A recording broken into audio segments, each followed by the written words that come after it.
할렐루야. 오늘은 2026년 1월 18일 주일입니다. 오늘은 제가 다소 충격적인 그런 내용이라고 할 수 있는 교회가 전도 대상이다 라는 제목으로 이 영상을 준비했습니다. 이 말씀은 제 말이 아니고 앞에 제가 화면에 적어드린 이 복음서의 성경 말씀 네 구절, 마태복음 9장 35절, 또한 마가복음 1장 39절, 누가복음 4장 44절, 그리고 마지막 요한복음 6장 59절에 기록된 내용을 근거로 해서 제가 말씀을 드리는 것입니다.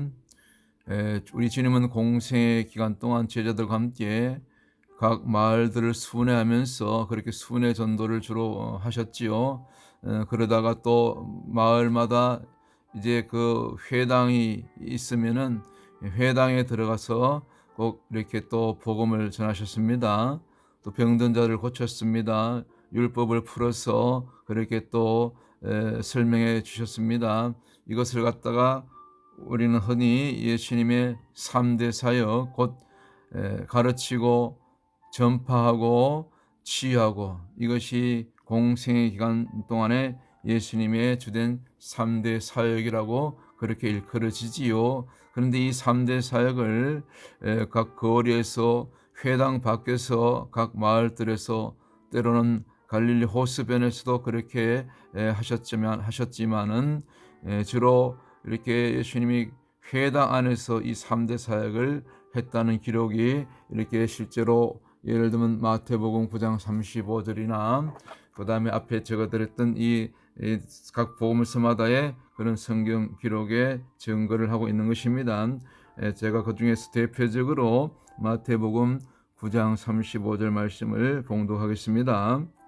예수께서 모든 성과 촌에 두루 다니사 저희 회당에서 가르치시며 천국 복음을 전파하시며 모든 병과 모든 약한 것을 고치시니라. 아멘.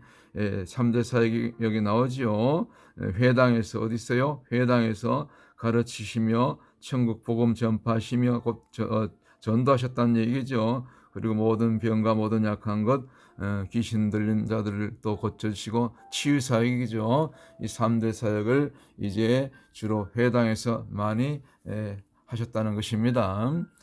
그러면서 또 사역이 끝나면 이제 또 해가 지면 주님께서는 앞에 있는 말씀처럼, 마태복음 8장 20절에 있는 말씀처럼 여도 굴이 있고 공중의 새도 거처가 있으되 인자는 머리 둘 곳이 없다 하시더라.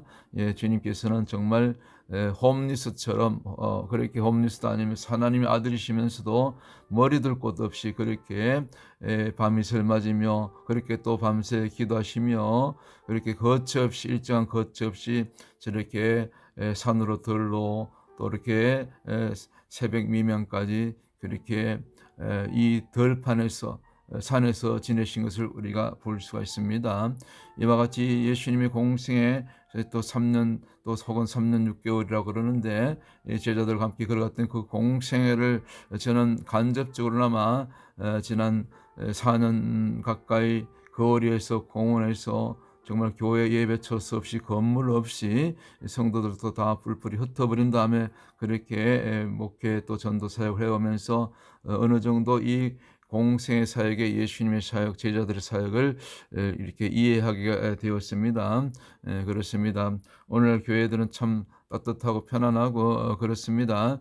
그래서 저는 거리에서 목회하면서 전도하면서, 이제는 또 마지막 때가 가까이 올수록 정말 주님처럼, 제자들처럼 우리 성도들이, 우리 또 교회가 교회 안에서만, 건물 안에서만 갇혀 있지 말고 이젠 거리로 나가서 강력하게 마지막 때의 복음, 회개 복음, 천국 복음을 증거해야 된다. 그렇게 저는 거리에서 이렇게 힘차게 이렇게 외치고 있습니다.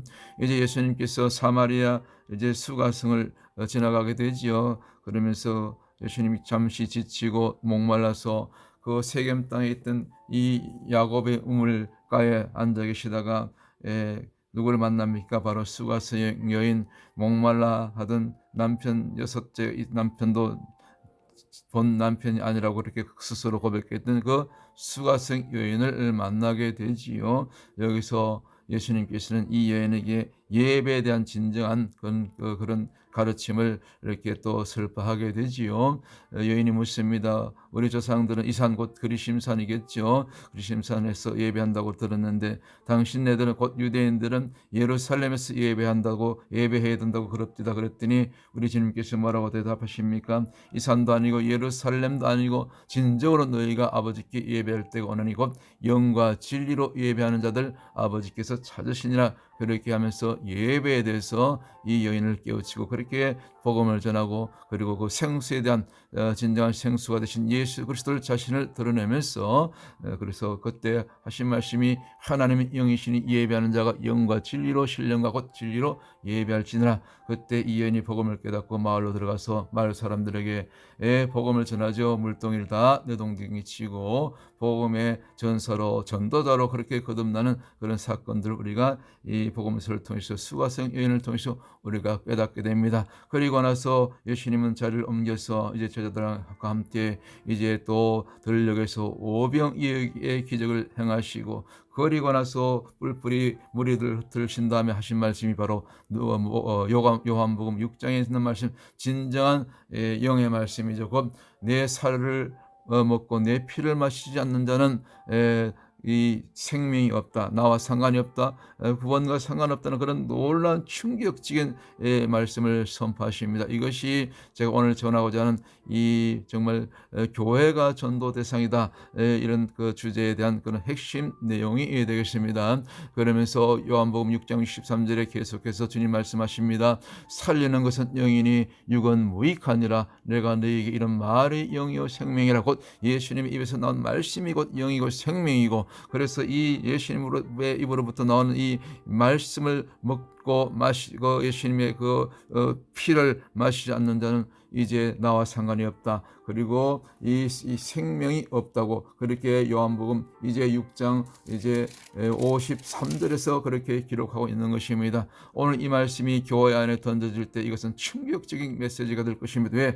교회 안에도 믿지 않는 자. 그래서 간혹 혹자는 그래요. 제가 최근에 들은 말인데 굳이 당신네들 교회를 통해서 지옥을 가려고 하느냐. 저는 그 말씀을 듣고 처음에 이게 무슨 얘긴가 했더니 그것이 그 참 뼈있는 그런 말씀이더라고요. 뼈있는 말씀. 우리가 교회 안에 수많은 성도들이 수많은 성도인지 교회인지 구분은 좀 어렵지만은 구분할 수 있죠. 그런데 수많은 교회 안에 들어온 무리들 가운데 구원받지 못하고 결국은 마지막 때 버림받고 지옥 갈 자들이 많다는 그런 엄연한 현실인 거죠. 그래서 이것은 사람의 말이 아니고 주님이 또 그렇게 주님께서 친히 그렇게 말씀하신 것입니다. 먼저 요한복음 6장 63절에 보니까 예수께서 이르시되 내가 진실로 진실로 너희에게 이르노니 인자의 살을 먹지 아니하고 인자의 피를 마시지 아니하면 너희 속에 생명이 없느니라. 이것이 곧 유월절의 양과 피가 아니겠습니까? 이것이 신약적인 개념으로 예수 그리스도의 살과 피 곧 예수 그리스도의 십자가의 보혈로 우리가 죄사함 받고 회개할 때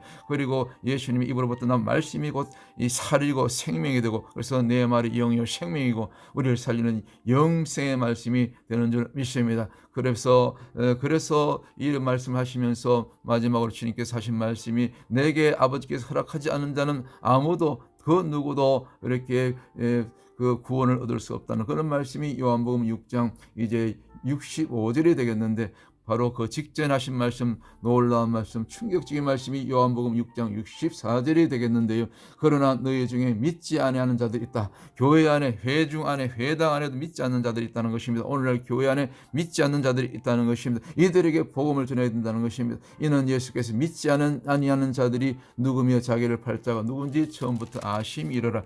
이것이 오늘날 교회 안에 믿지 않는 자들 곧 교회가 전도 대상이란 그 말이 되겠습니다. 그래서 주님께서 마지막 십자가에 달리시기 전에 성전을 정화하시고 다 비둘기 파는 자들 한전상을 다 둘러 엎으시고 왜냐하면 교회 안에 이것은 무슨 사건을 상징합니까? 바로 오늘날도 교회 안에 가룟 유다처럼 꼭 아니더라도 믿음을 떠날 자들, 말씀을 떠날 자들이 많이 있다는 것이죠. 그래서 오늘 제가 드리고 싶은 말씀은 마지막으로 곧 교회가 전도 대상이다. 교회 안에 들어온 자들부터 제대로 거듭날 수 있도록 예수님의 살과 피를 먹여야 된다. 이것을 증거한 것입니다. 할렐루야. 샬롬.